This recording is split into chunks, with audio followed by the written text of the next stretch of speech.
Bienvenidos a un nuevo programa de Encuentros Cercanos desde Capilla del Monte, Córdoba, Argentina y para todo el mundo. Todos los jueves nos encontramos aquí en este su programa, en FM Mantra, para tratar de desentrañar esta realidad que cada vez se hace más visible, que nos convive con nosotros desde hace mucho, mucho tiempo, y que es el fenómeno OVNI o WAPS, como se conoce ahora, ¿no?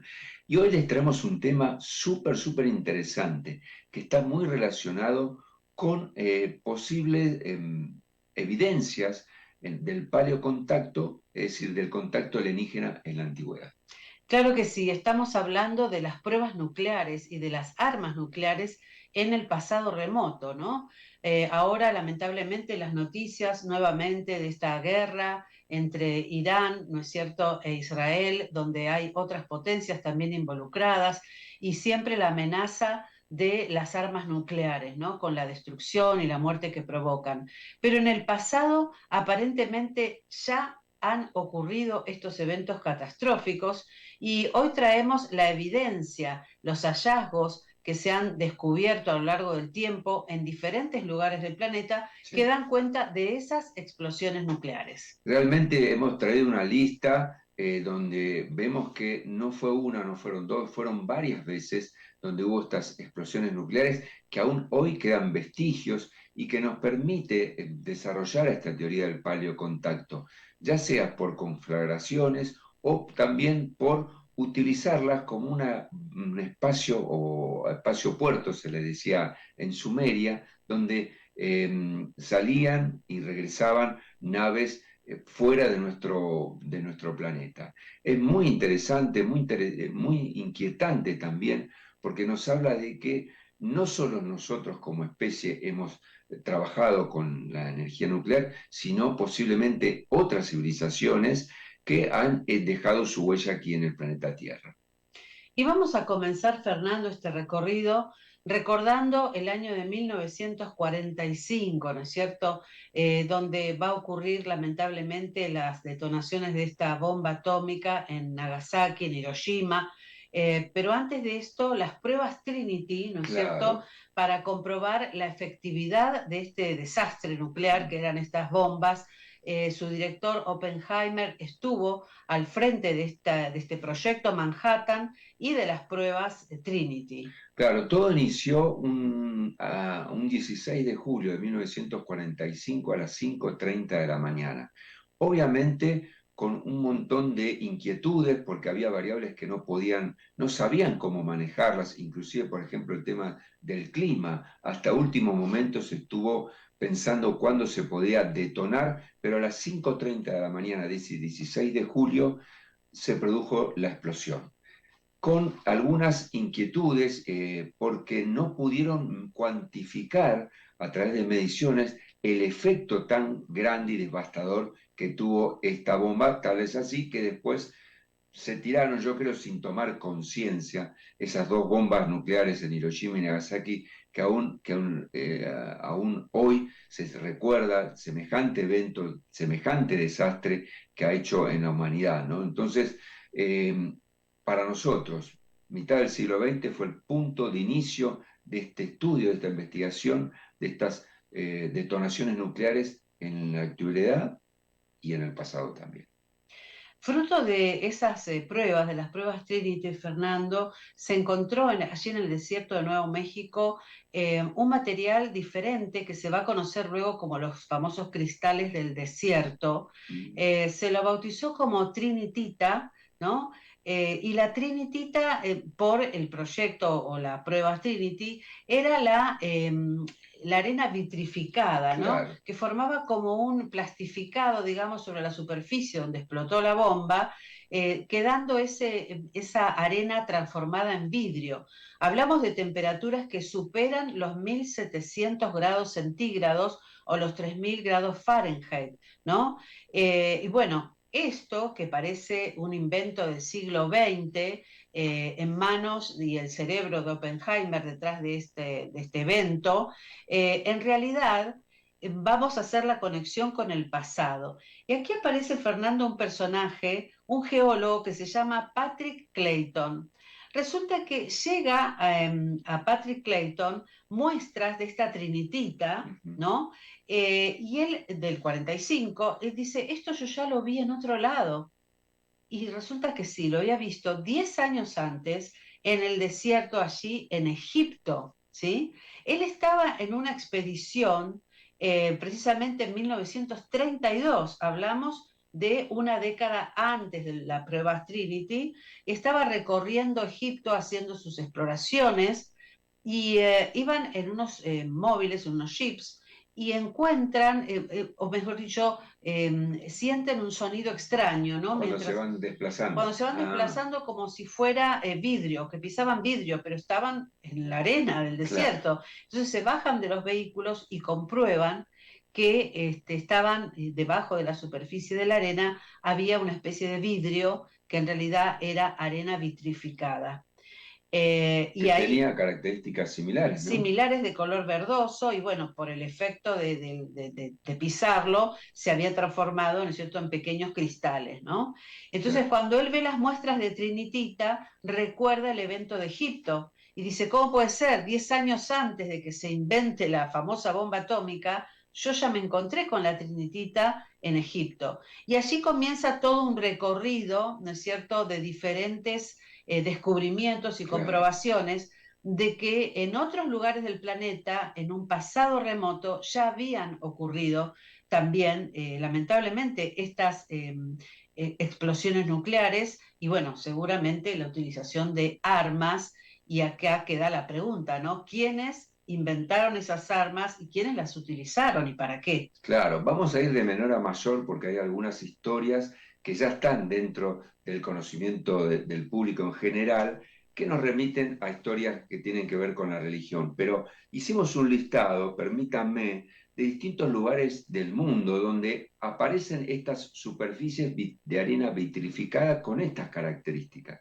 Por ejemplo, se encontró una capa del llamado cristal del desierto en una zona de excavación en lo que es el actual Irak, que tiene una datación de más o menos de unos 10.000 años, un poco más, 10.000, 20.000 años. O sea, ronda alrededor del Paleolítico en línea espacio-temporal que definió la historia y la prehistoria, ¿no es cierto? Después también en el desierto de Gobi, esa zona que está entre Mongolia y la China, esa zona desértica, se han encontrado también varias superficies vitrificadas, del color de esta arena vitrificada de color verde, en lo que es, ¿se acuerdan la ruta de la seda que hemos estudiado en historia? Bueno, también allí. En Israel, esto fue un hallazgo en el año 1952, perdón, se encontró un gran yacimiento de cristales de arena vitrificada de aproximadamente un cuarto de pulgada de espesor.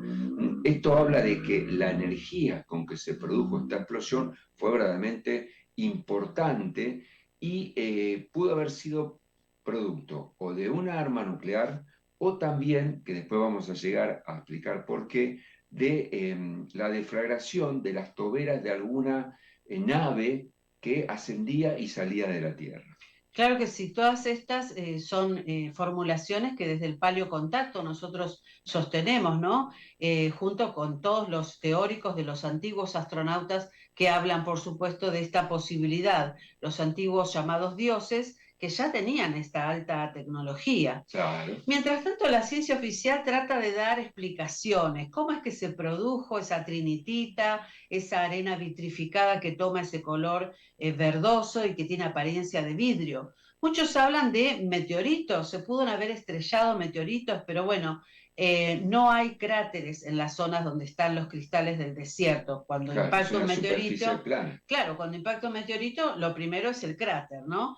Y de todas maneras, frente al impacto del cráter, la arena puede llegar a compactarse, pero en pequeños materiales dispersos, ¿no? Es decir, la arena se unifica y va formando Como diferentes bolas, formas, como bolitas. sí, o diferentes aspectos de rocas, digamos, dispersas, pero no una plataforma uniforme Claro. de apariencia como el vidrio y de color verde, o sea, absolutamente nada que ver. Esa es una posibilidad. Claro, y aparte, en las zonas donde caen meteoritos, la gran mayoría de ellos tienen una alta concentración de hierro, de magnesio, Exacto. elementos que no aparecieron en el entorno. Entonces ahí ya esa hipótesis la descartamos. Si bien quieren ponerla a presión, no correspondería a estos, entre comillas, yacimientos planos de arena vitrificada. Exactamente. Otra explicación que dan son las tormentas eléctricas y que, bueno, los rayos que impactan en determinadas superficies lograrían esa vitrificación, pero tampoco porque se ha comprobado que el impacto de un rayo lo que genera es otra formación parecida o una apariencia parecida al coral, esas como Es especies unas de estructuras así ramificadas. ramificadas, nada que ver con una superficie lisa y de apariencia del vidrio, ¿no es cierto?, como la que estamos hablando en los cristales del Claro. desierto. O sea que de esa manera también se descarta la posibilidad de las tormentas eléctricas y de los rayos en estas formaciones de cristales extraños que, bueno, luego van a ser analizados y, por supuesto, siempre comparados con las pruebas nucleares modernas. Claro, bueno, y este análisis lo podemos llevar o extender a lo que lo hemos hablado en otros programas, nos proponía Matet Agreste, ese físico o astrofísico bielorruso, donde él fue uno de los pioneros en presentar la teoría del paleocontacto, cuando tomó justamente estas placas de arenas vitrificadas como elemento de prueba para decir, escúchenme, en este templo, que se conoce como el templo de Heliópolis, ¿no? Del dios hacia el dios Apolo, allí en Baalbek, en el Líbano, la superficie de esa plataforma justamente genera esto, lo que hoy podríamos denominar trinitita, ¿no es cierto? Eh, y aunado también a que el basamento de esa plataforma está conformado por los famosos trilitones de Baalbek, esos prismas de granito cuya cantera está a 60 kilómetros del lugar. Entonces, ahí vamos atando cabos y vemos que por lo menos el hilo conductor es una alta tecnología en el presente y en el pasado. Así es, Fernando. Cuando un estudiante le pregunta a Oppenheimer acerca de este gran invento, ¿no es cierto? Todos lo admiraban, ¿no? Por haber inventado la bomba atómica. Y le preguntan a este físico, este estudiante, si era, bueno, la primera vez que la humanidad veía esta arma nuclear utilizada, ¿no es cierto?, con fines bélicos. Él asiente y dice sí, y precisamente dice, sí, en tiempos modernos. Es decir, él reconoce que él ha sido el protagonista de Claro. este invento de la bomba atómica, al menos en tiempos modernos.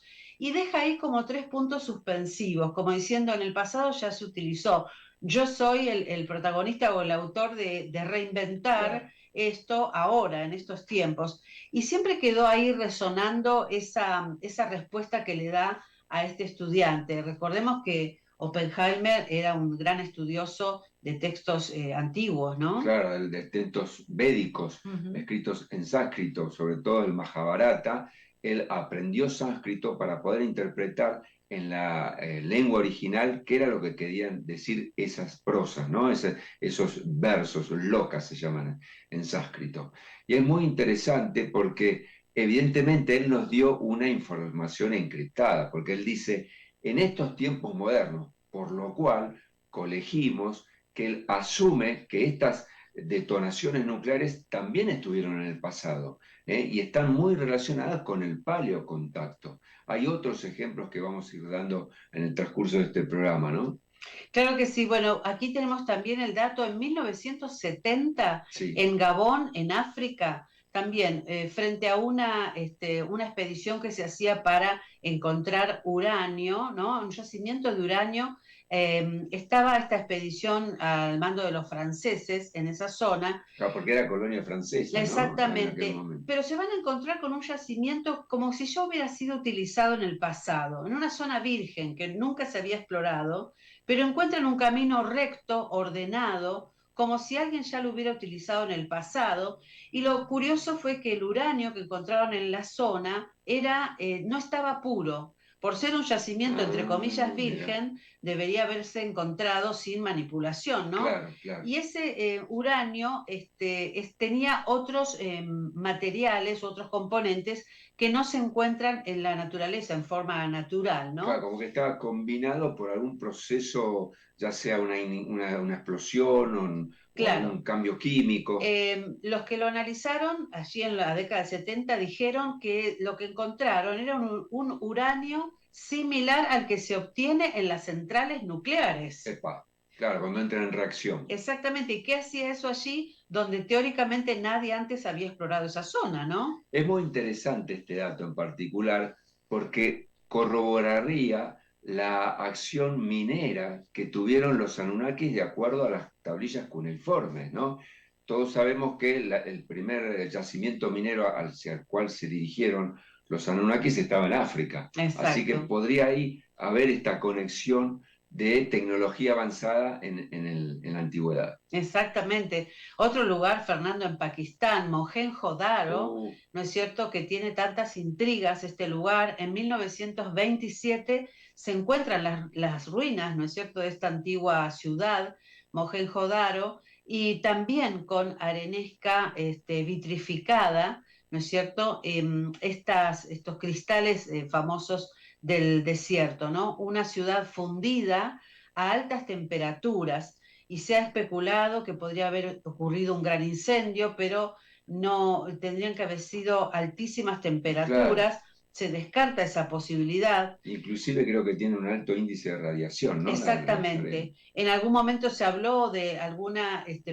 comparándolo, ¿no es cierto? Porque se han encontrado esqueletos, 44 esqueletos este, humanos, ¿no? Que inclusive algunos están con las manos entrelazadas, como que hubieran muerto instantáneamente. Se lo compara Claro, con la catástrofe del Vesubio, ¿no? claro, de De Pompeya, Pompeya, pero lo que pasa es que en Mohenjo-Daro no hay volcanes. claro. Entonces, ¿qué fue lo que ocurrió Yo- allí?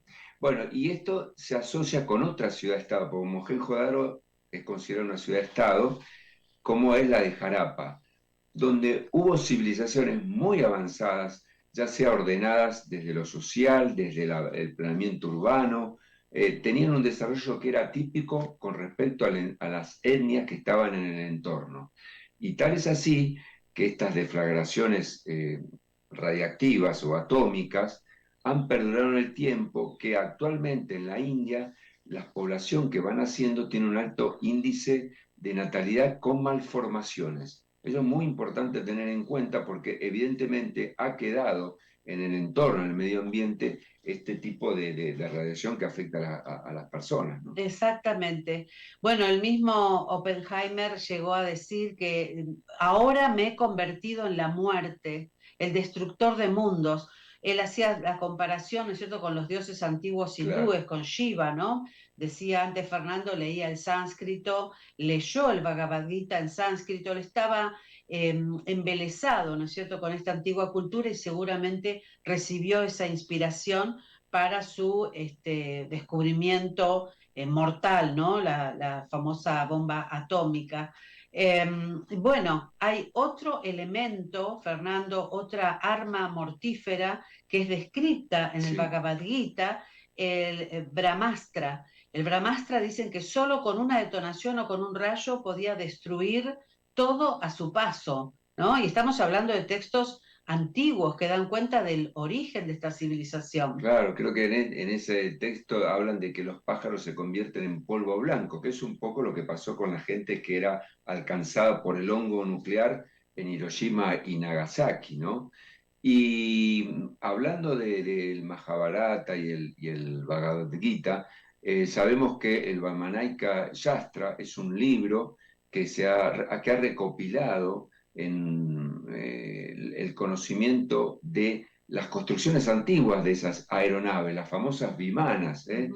Gracias a un erudito hindú se pudo recoger de un templo hindú en el año 1918 y se conformó un libro donde presentan el tipo de estructura que tienen, la fuente de energía que utilizan estas aeronaves, los distintos usos que se les pueden dar, militar o, digamos, entre comillas, comercial, donde inclusive hasta describieron uno que era un todoterreno, podría andar en la tierra, en el agua y en el aire. Increíble esto que estamos comentando. Claro que sí, las armas que eran seguramente accionadas desde estos vehículos Claro. voladores, ¿no? Las famosas vimanas. Tengo aquí algunos fragmentos del Bhagavad Gita donde se cuentan estas leyendas, ¿no? De estas super armas mágicas, dice el Bhagavad Gita, que eran manejadas y todo su poderío desplegado por los dioses. Multitudes de guerreros con corceles, elefantes y armas para ser llevados como hojas secas por los Es árboles. una metáfora. Claro, es decir, que luego de la explosión todo a su paso era arrasado, Claro, ¿no? la onda expansiva de este hongo nuclear volaba todo por los aires. Una columna incandescente de humo y de llamas tan brillantes como 10.000 soles, dice Claro. el Bhagavad Gita, hablando también del Brahmastra, ¿no es cierto? Y todo su poderío de destrucción. Con esto que estás hablando, te recuerdo la película Oppenheimer, donde se ve cuando ellos hacen la detonación de Trinity, que utilizan unas gafas especiales, justamente por eso, porque la luminosidad que genera este hongo nuclear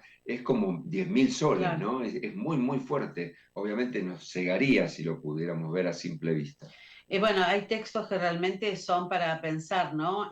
Uno los lee y se asombra, ¿no es cierto? Son textos muy antiguos. Fíjense ustedes lo que dice el Bhagavad Gita. Se les cayeron el pelo y las uñas, la cerámica se rompió sin causa aparente y los pájaros se volvieron blancos. Después de unas horas, todos los alimentos estaban infectados.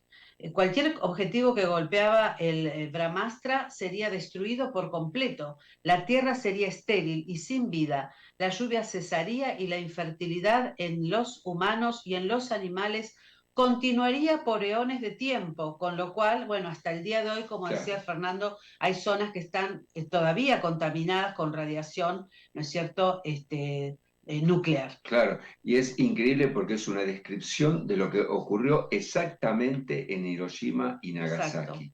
La gente mutilada, se le caen los pelos, aquellos que pudieron sobrevivir al impacto, ¿no? De esas primeras, de los primeros momentos. Y mientras estábamos desarrollando el tema, también hay una mención en algún, por eso comentaba el tema que está asociado con la religión o con relatos religiosos en el Antiguo Testamento, no nos olvidemos de Sodoma y Claro. Gomorra, ¿no? Donde aparentemente caían lluvias de fuego sobre esas ciudades, pero muchos coinciden, muchos autores, en que fue realmente un ataque nuclear, ¿no? Con lo cual arrasaron de la faz de la tierra a esa humanidad. Claro que sí, hay mucho para hablar, hay mucha más información. Dejaremos para otro programa las investigaciones del doctor Brandenburg, que él analiza no solamente explosiones nucleares en nuestro planeta, sino en Marte. Ah, sí, Ya ha sí, publicado un libro inclusive que habla acerca de esto, ¿no? Muerte en Marte, dice él, y estos dioses de la antigüedad que también han hecho seguramente sus incursiones en otros sus planetas, guerras. sus guerras. De hecho, textos tan antiguos como el Bhagavad Gita dan cuenta de estas guerras en los cielos, ¿no? De Claro. los dioses. Pero bueno, dejaremos entonces al doctor Brandenburg para otro programa, la segunda parte, podríamos Claro. decir, ¿no? Esto me recuerda a lo que propone David Icke de esas guerras en Marte donde la raza humana tuvo que emigrar en conflicto con los reptilianos hacia la Tierra y allí aparecieron los arios en la zona norte de la India que trajeron todo su conocimiento. Por eso está en la zona de Pakistán Mohenjo-Daro y Harappa, esas ciudades-estados con un avance impresionante con respecto al resto de los pueblos que estaban en el entorno. Bueno, un tema que, como bien dijiste, Claudia, necesita de otro programa más para poder desarrollarlo en su totalidad. Sí, y seguiremos buscando dónde más hay cristales del desierto, ¿no? Porque mencionamos algunos lugares, pero seguramente que a lo largo y ancho del planeta deben estar allí escondidos, debajo de las superficies de arenisca, todavía como una prueba y una evidencia de esta visita alienígena en nuestro planeta en tiempos muy remotos. Mientras tanto, les hemos dado la información para que ustedes hagan su propio análisis y nos veremos seguramente la semana que viene con nuevos temas, a lo mejor la continuidad con este, o lo que ustedes nos vayan proponiendo durante la semana. Libres pensadores, buscadores de la verdad, nos volveremos a encontrar. Hasta el próximo programa.